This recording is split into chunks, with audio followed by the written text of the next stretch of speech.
الحمد للہ وکفا والصلاة والسلام علی من لا نبی بعد اشہد ان لا الہ الا اللہ وحدہ لا شریک لہ واشہد ان محمدا عبدہ ورسولہ اما بعد فاعوذ باللہ السمیع العلیم من الشیطان الرجیم من ہمزہ ونفخہ ونفثہ بسم اللہ الرحمن الرحیم فَأَمَّا مَنْ ثَقُلَتْ مَوَازِينُهُ فَهُوَ فِي عِيشَةٍ رَاضِيَةٍ۔ ناظرین کرام، آج میں آپ حضرات کے سامنے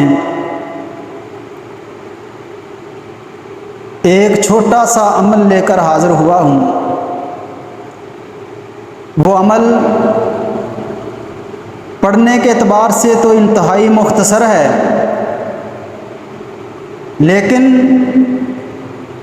میزان کے اندر وزن کے اعتبار سے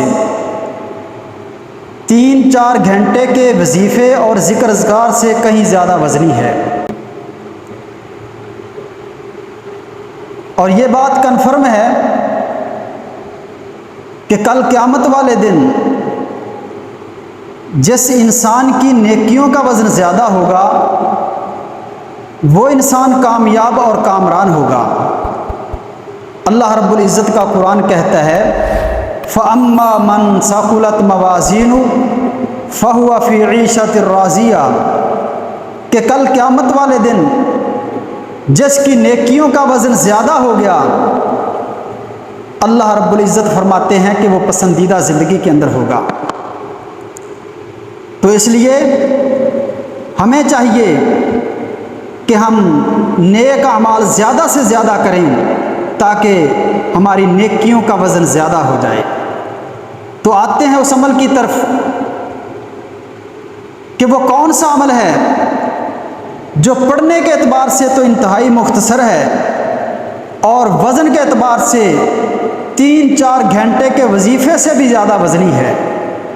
حضرت جویریہ رضی اللہ تعالی عنہ بیان کرتی ہیں کہ ایک دن نبی کریم صلی اللہ علیہ وسلم نے صبح کی نماز پڑھائی، نماز فجر پڑھائی، اور نماز فجر پڑھا کر آپ باہر چلے جاتے ہیں، اور میں اپنی نماز والی جگہ پہ بیٹھ کر اللہ رب العزت کا ذکر اذکار کرنا شروع کر دیتی ہوں، ورد وظیفہ شروع کر دیتی ہوں۔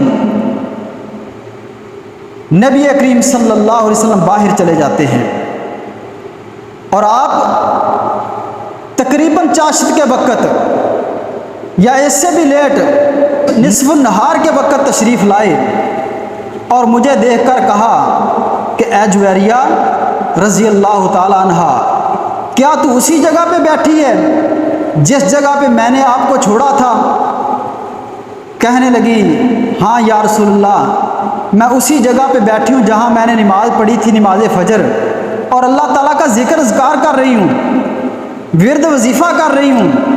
نبی کریم صلی اللہ علیہ وسلم نے حضرت جویریہ رضی اللہ تعالیٰ عنہ کو مخاطب کرتے ہوئے فرمایا لَقَدْ قُلْتُ بَعْدَكِ 4 كَلِمَاتٍ، کہ اے جویریہ رضی اللہ تعالیٰ عنہ، میں نے تیرے پاس جانے کے بعد 4 کلمات پڑھے ہیں، لو وزنت بما قلت منذ اليوم لوزنتهن، وہ 4 کلمات ایسے ہیں ان کا وزن اتنا ہے کہ اگر ان 4 کلمات کا وزن تیرے صبح سے لے کر اب تک سارے وظیفے کے ساتھ کیا جائے، ذکر اذکار کے ساتھ کیا جائے، لوازنتہن، میرے نبی نے فرمایا کہ وہ 4 کلمات زیادہ وزنی ہو جائیں۔ وہ 4 کلمات کون سے ہیں؟ آئیے، میرے نبی نے فرمایا سبحان اللہ و بحمدہ عدد خلقہ و رضا نفسہ و زینت عرشہ و مداد کلماتہ۔ میرے نبی نے فرمایا کہ یہ 4 کلمات ایسے ہیں جو 3-4 گھنٹے کے وظیفے سے بھی زیادہ وزنی ہیں۔ صبح کے وقت نماز فجر کے بعد نماز فجر پڑھ کر 3 دفعہ یہ کلمات پڑھے جائیں تو ترازو کے اندر، میزان کے اندر، نیکیوں کے اندر بہت زیادہ وزنی ثابت ہوں گے، اور ہمیں چاہیے کہ ہم ان 4 کلمات کو یاد کریں، اپنے بچوں کو یاد کروائیں، اپنے طلباء کو یاد کروائیں، اپنے احباب کو یاد کروائیں اور توجہ دلائیں۔ اور دوبارہ سے میں ریپیٹ کر دیتا ہوں کہ وہ 4 کلمات کون سے ہیں۔ صرف آدھے منٹ کا وظیفہ ہے، 3 دفعہ پڑھیں گے تو صرف آدھا منٹ لگے گا۔ سبحان اللہ و بحمدہ عدد خلقہ و رضا نفسہ و زینت عرشہ و مداد کلماتہ۔ اللہ رب العزت سے دعا ہے کہ اللہ رب العزت مجھے اور آپ کو عمل کرنے کی توفیق عطا فرمائے۔ وما علی الا البلاغ المبین۔